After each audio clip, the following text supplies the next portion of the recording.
I'll open my inbox, my DMs, Reddit threads, and YouTube comments, and it's always the same message written 100 different ways. They're saying, I don't get it. Why did my score drop? I didn't panic. I didn't blank out. I didn't walk out feeling terrible, but then my score came back 10, 15, 20 points lower than my practice test average. And if that's you, I want to say this clearly right up front. You're not alone. You're not crazy. And it's not just you suddenly forgetting how to take the LSAT. So I want to talk through what's actually going on behind these shocking LSAT score drops and why it feels so disorienting and what you should realistically do next. And I'm going to address the question that everybody wonders, did LSAC mess up LSAT scores? Now, before we talk about LSAC or curves or scaling, we've got to start with something basic. It's the question of how information spreads online. There's this concept called selection bias, and despite the fancy name, the idea is pretty simple. You've got someone who takes the LSAT and they score exactly what they expected. They don't post about it. Nobody writes a viral Reddit post titled, I scored my practice test average and I feel pretty good about it. That post gets zero traction. And even people who slightly outperform expectations usually don't write essays about it. But when somebody's score drops 20 points below their practice tests, that's shocking, it's upsetting, and it feels unfair. And so people rush online to talk about it. So what happens? Online forums become flooded with extreme outliers, those who got massive score drops, weird test experiences, conspiracy theories about LSAC, and speculation about secret curves and hidden agendas. But what you're not seeing are the thousands of students whose scores landed right where their practice tests predicted.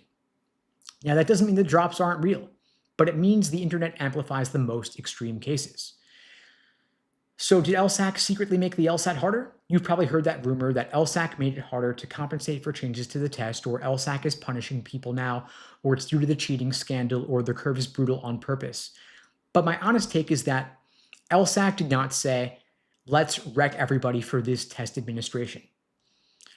Is it possible that structural changes to the LSAT have made outcomes feel harsher for certain students? Yes, absolutely. Because the LSAT has changed and it hasn't done so evenly.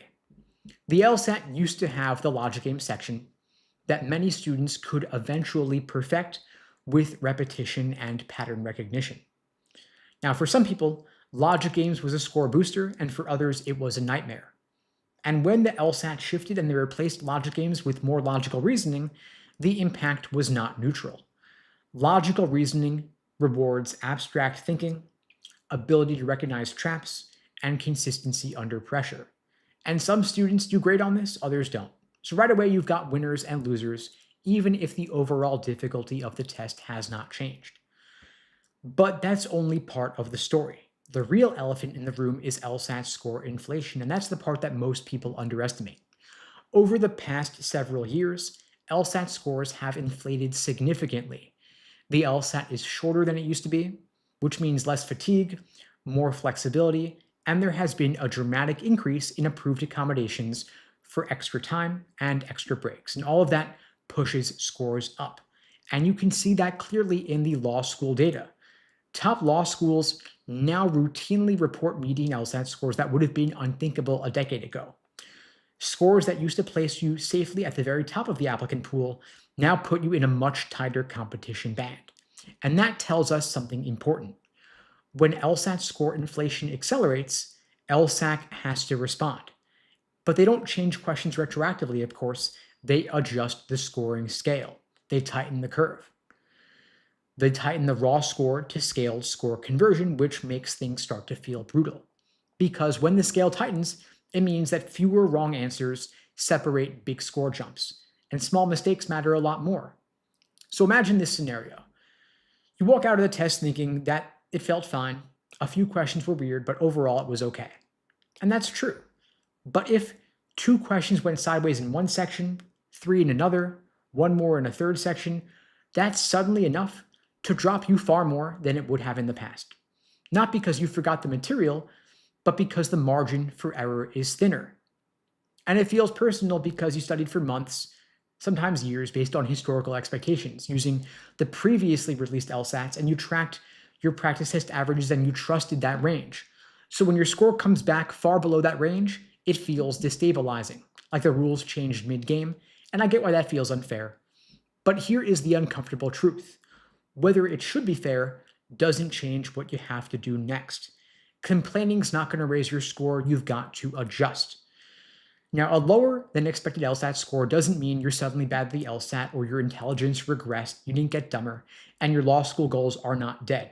It just means the test is less forgiving, and that changes how you have to prepare. You can't win by just getting better at medium difficulty questions because lots of people are getting those.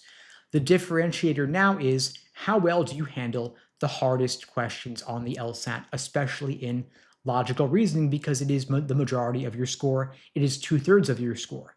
That means any gains you make in your understanding of logical reasoning are compounded or doubled across the two sections. And on the flip side, any weaknesses here are amplified across the two sections. So if you're retaking, you've got to narrow your focus. You don't need more random drills or more content overload. But what you do need is more brutal honesty about your weakest areas, weakest question types, and exposure to the hardest variants of those questions and in-depth review. That means you're slowing down, you're dissecting wrong answers until you can explain why each wrong answer choice is tempting and why it's ultimately wrong, why the right answers are unappealing, and why they are ultimately correct. And you've got to be able to recognize trap patterns instantly. It's not doing more, it's doing better.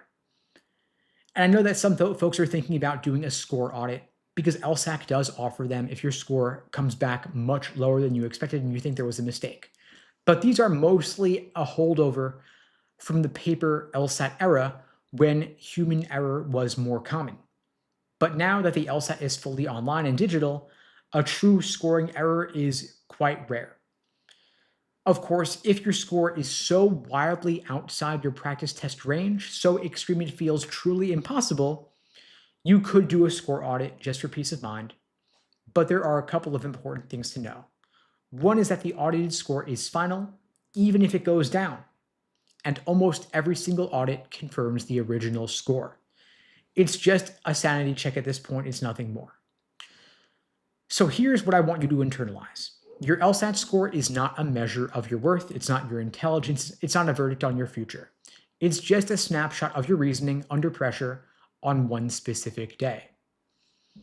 And that snapshot exists within a changing system, and you've got to adapt. Now, if your practice test average was higher than your official score, that data still matters because it means your potential is still there.